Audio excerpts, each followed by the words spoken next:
If you've ever felt like you're never satisfied with the amount of money you make, with the grades you get, the work that you get done in a day, you are not alone. I have struggled with this for years, and I wanted to make this video to break down exactly how I was able to move past this feeling of never feeling satisfied with the work that I was doing. Whether it was work for my job, work for school, relationships, etc. I could never get this feeling out of my head that I wasn't doing enough, that I could have done more, that I could have worked harder. So in this video, I'm gonna break down why this happens to you and how I was able to move past it. It's really simple, and it's actually research backed as well. In doing research for this video, I was able to understand exactly the psychology behind a lot of the stuff that I was doing while I was trying to figure out how to sort of solve this and how to sort of address this. So I'm gonna go into that as well. I'll cite the studies, etc. But the first thing I wanna do is break down this concept called contingent self-worth. Contingent self-worth is essentially when you only feel worthy based on your achievements or based on what you have accomplished. Now, this can come from a number of different places, but the two main places that it comes from are your childhood, and more specifically, either your parents gave you conditional love, which means essentially what they did is they praised your achievements, not your effort, or you were in an environment, and this is the one I think for me that was, most relevant, is I was in an environment when I was younger where it was very, very competitive. Right? So there was a ranking system, whether it was sports or whether it was school. I was always in an environment where I was ranked against other kids. It was always, am I good enough? No, I'm never good enough, because there's always more that can be done. There's always more trophies. There's always more grades. There's always better grades you can get, right? If you get straight A's this semester, well, there's always next semester, right? So I was on this constant hamster wheel. Now, essentially what happens is you feel valuable because you achieve, not because you can achieve. There's a very big difference. So essentially what happens is your brain starts to think, okay, if I'm not constantly achieving, then I'm not worthy. And the problem with that is that it's also an insatiable void, right? So no matter how much you achieve, you're never going to feel like you fill that void. If you're familiar with Maslow's hierarchy of needs, there's a similar theory called the self-determination theory that explains why this is. And so essentially what the self-determination theory says is humans have three basic needs: autonomy, competence, and relatedness. Autonomy is having control over your own life, like being able to make the decisions that you want to make, etc. Competence is being good at something or feeling like you're getting better at something.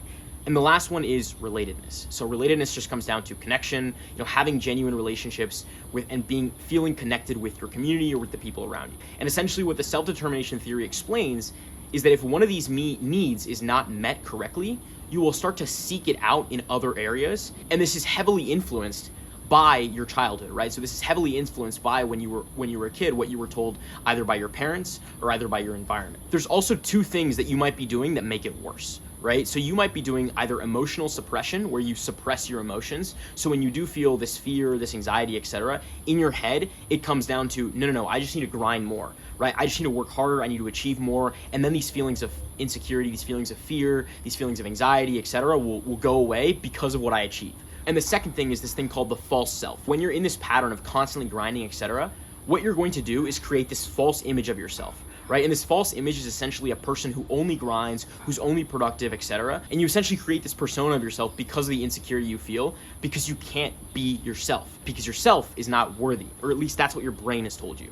So now I want to break down the solution, and I'm going to break this down into 3 parts, and it's going to address each one of the unmet needs, and then I'm going to sort of generally wrap up and give you some tips and some ways that I was able to really tackle this and move past this to the point where now I go to bed so satisfied and I'm more connected with the people around me than I've ever been, because I'm living true to myself. And that's something that very few people can say, and hopefully after watching this video, I'll get you, one step closer to that. So the first thing you need to do is understand which of the 3 needs are not being met, or if all 3 of them are not being met, which one is most not being met. So we'll go in order here, but let's take autonomy, for example. The first thing you need to do is stop living by outcomes.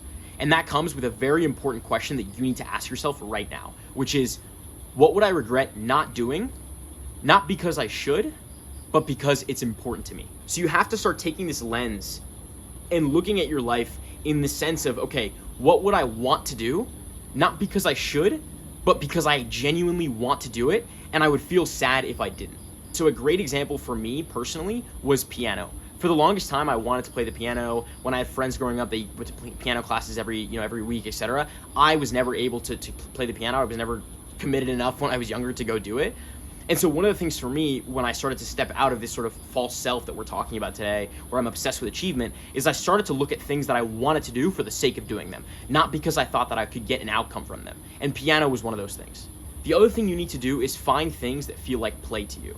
Now, these things don't necessarily need to be, in fact, it's better if they're not necessarily oriented towards an outcome. So it shouldn't be, oh, I like doing this because I can make a lot of money, or because no, it should be, I like doing this because I like the feeling of getting better at this thing, right? And if you don't have something like that, you have to create space for you to realize this. Now, this is really, really, really hard, right? When you're in an environment where you have people around you and you're very competitive, et cetera, and all your friends are competing and you're grinding and you're doing all this stuff and you're sort of in this bubble of like productivity and like never feeling satisfied, it can be incredibly difficult to take a step outside of that bubble and force yourself to experience life beyond outcome-based thinking. The second thing you need to do, which I kind of already touched on for competence, is pick something that feels like play. It's what I mentioned earlier, right? In my example, it was piano. I picked piano because it's something that I genuinely wanted to get better at. So that's how you address this unmet need of competence, right? Is finding something that you want to get good at for the sake of getting good at it.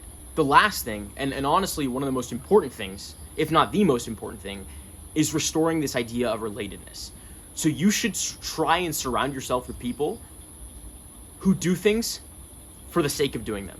And what I mean by that is they do things not because their teacher tells them to, not because society tells them to, not because they feel like they have to, but because they want to, right? And I'll give you an example. I have a friend of mine, shout out Amir, who currently is starting his own brewing company.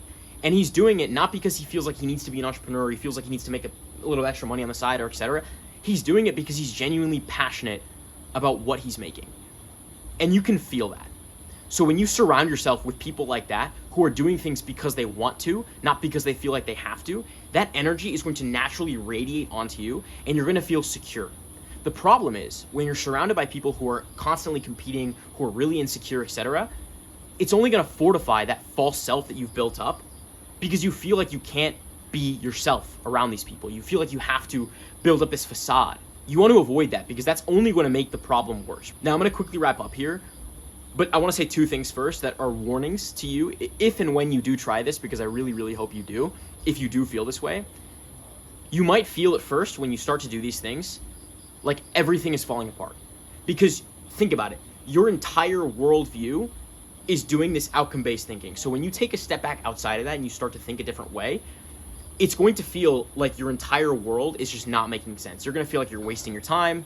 You're going to feel like you're not doing anything. Oftentimes when you create that space for yourself to do the things that you want to do, you're going to feel like you're useless, right? That you're doing stuff that makes no sense, etc. Especially if you compare yourself to people who are still in that bubble of working out of insecurity and fear.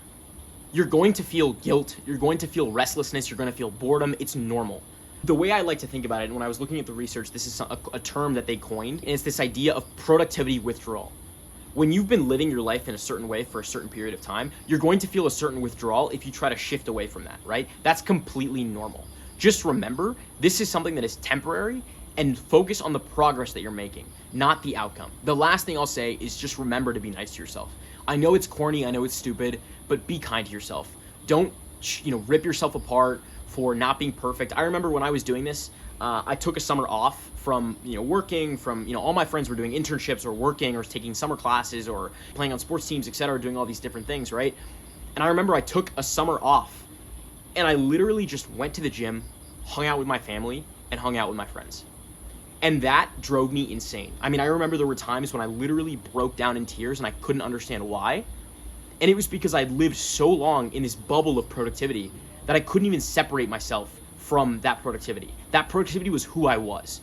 So naturally, when you try to separate yourself from that, it's going to feel uncomfortable. But the most important aspect is being aware of your thought patterns and calling it out. So when you do feel that insecurity creeping up on you, when you do feel those comparisons, don't be afraid to call it out. Okay, basically to recap, this concept of contingent self-worth is when you feel like your worth is contingently tied to outcomes, to achievements. This can be because of things that have happened in your past or, the environment that you surround yourself with or whatever it might be. And the solution for that is to really look at the three basic human needs, which is the self-determination theory that we talked about, right? So it's autonomy, competence, and relatedness. Those are the three most important aspects. And you really need to do an audit of your life to figure out what of those needs are not being met right now and how can you do so in a way that's healthy and that will help you feel fulfilled and satisfied and really, excited about life. That's it for the video. Please comment down below if this helped you. If it didn't help you, I want to know why.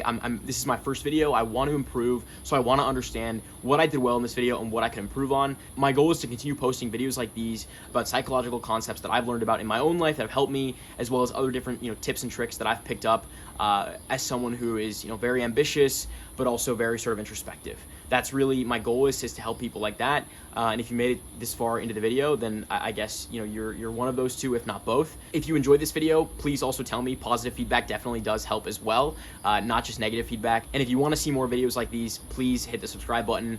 I would love to continue delivering value. With that being said, that's all from me.